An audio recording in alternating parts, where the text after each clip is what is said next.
हरे कृष्णा। भगवान श्री कृष्ण कहते हैं, हे अर्जुन, हे भरत श्रेष्ठ, अब 3 प्रकार के सुख को भी तू मुझसे सुन।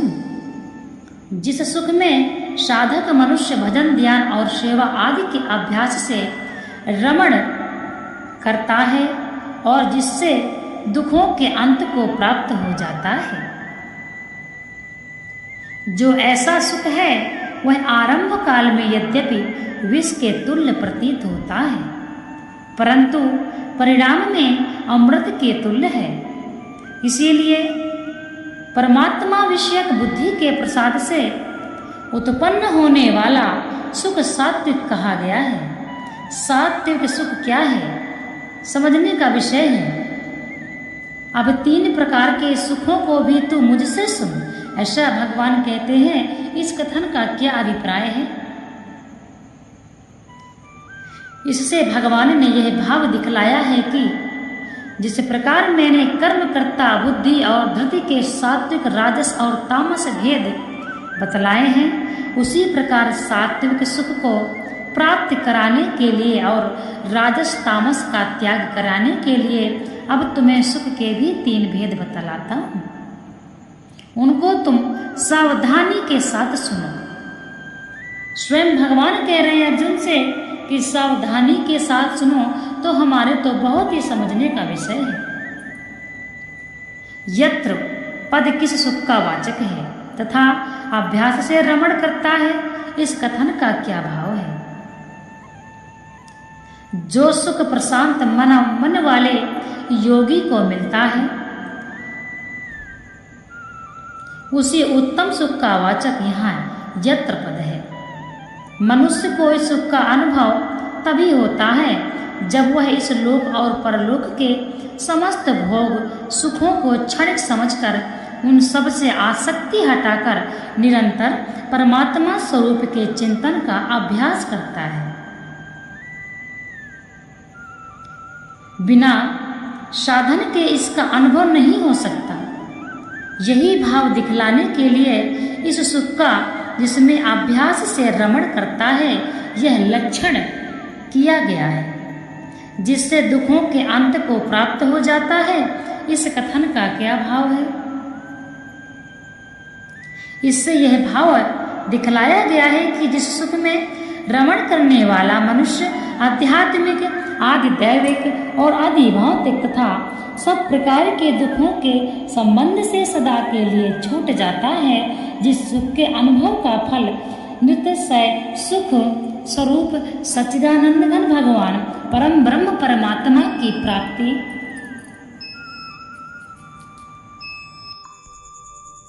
बतलाया गया है, वही सात्विक सुख है। यहाँ अग्रे पद किस समय का वाचक है और सात्विक सुख का विष के तुल्य प्रतीत होना क्या है?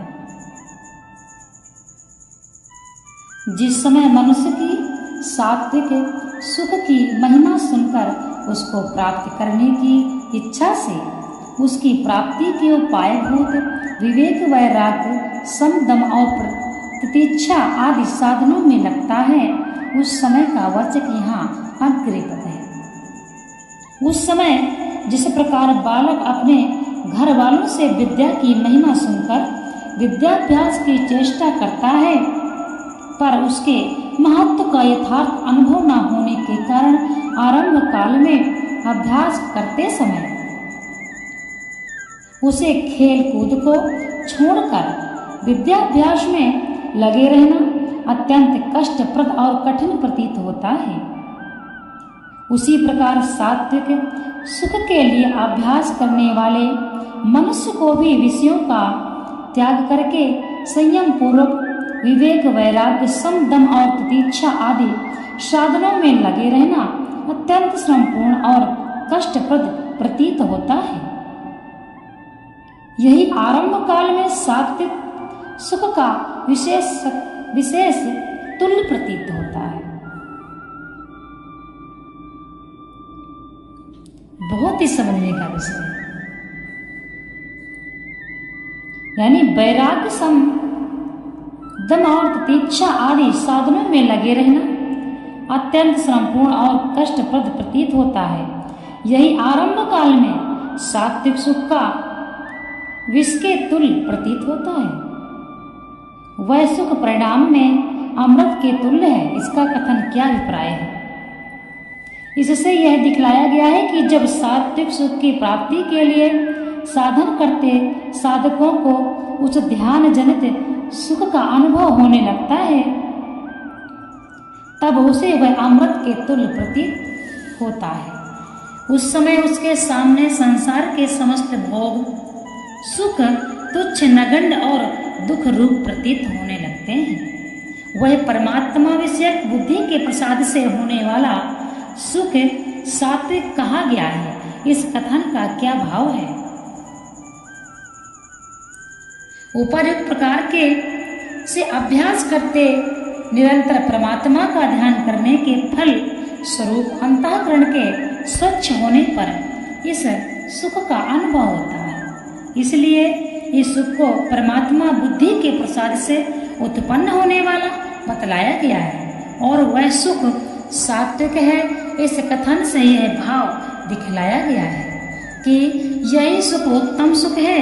राजस और तामस सुख वास्तव में सुख ही नहीं है, वे तो नाम मात्र के ही सुख हैं, परिणाम में दुख रूप ही है।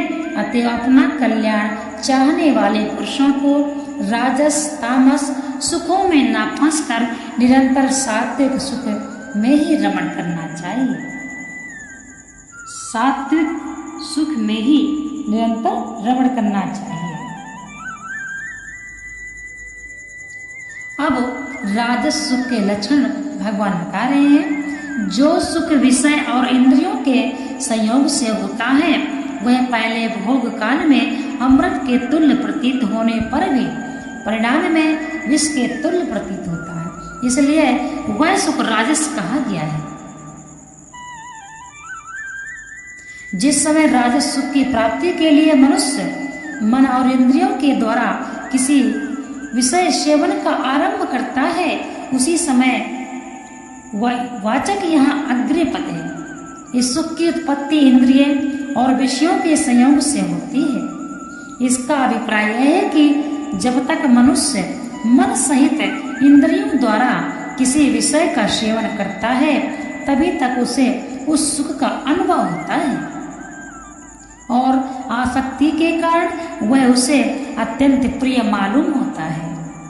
उस समय उसके सामने किसी भी अदृष्ट सुख को कोई चीज नहीं समझता। यही उस सुख का भोग काल में अमृत के तुल्य प्रतीत होना है। राजस सुख परिणाम में विष के तुल्य है। इस कथन का क्या भाव है? इससे यह भाव दिखलाया गया है कि राजस सुख भोग का परिणाम विष की भांति दुखप्रद है। वह राजस सुख, देखिए राजस सुख और तामस सुख हम आपको बतला चुके हैं। अब यहाँ राजस सुख की बात हो रही है। भगवान क्या कहते हैं? क्या है राजस सुख? हमें कैसे व्यवहार करना चाहिए? यह राजस सुख प्रतीति मात्र का ही सुख है, वस्तुतः सुख नहीं है। अभिप्राय यह है कि मन और इंद्रियों द्वारा आसक्ति पूर्वक सुख बुद्धि से विषयों का सेवन करने से उनके संस्कार अंतःकरण में जम जाते हैं, जिनके कारण मनुष्य पुनः उन्हीं विषय भोगों की प्राप्ति इच्छा करता है और उसके लिए आसक्तिवश अनेक प्रकार के पाप कर्म कर बैठता है तथा उन पाप कर्मों का फल भोगने के लिए उसे कीट पतंग पशु पक्षी और आदि नीच योनियों में जन्म लेना पड़ता है तथा यंत्रणाएं में नरकों में पड़कर भीषण दुख भोगने पड़ते हैं। विषयों में आसक्ति बढ़ जाने से पुनः उनकी प्राप्ति न होने पर अभाव के दुख का अनुभव होता है तथा उनसे वियोग होते समय भी अत्यंत दुख होता है। दूसरों के पास अपने से अधिक सुख संपत्ति देखकर ईर्ष्या से जलन होती है तथा भोग के अनंतर शरीर में बलवीर बुद्धि तेज और शक्ति से हर्ष से और थकावट से भी महान कष्ट का अनुभव होता है। इसी प्रकार और भी बहुत से दुखप्रद परिणाम होते हैं। इसलिए और भी इंद्रियों के संयोग से होने वाला यह क्षणिक सुख यद्यपि वस्तुतः सब प्रकार से दुख रूप ही है, तथापि ऐसे रोगी मनुष्य आसक्ति के कारण स्वाद के लोभ से परिणाम का विचार न करके कुपथ का सेवन करता है और परिणाम में रोग बढ़ जाने से दुखी होता है तथा वे मृत्यु हो जाती है।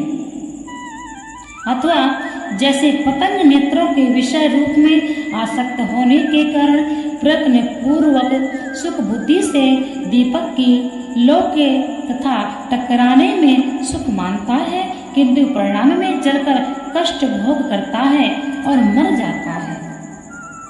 उसी प्रकार विषयासक्त मनुष्य भी मूर्खता और आसक्ति वश परिणाम का विचार न करके सुख बुद्धि से विषयों का सेवन करता है और परिणाम में अनेकों प्रकार से भांति भांति के विषय दुख भोगता है।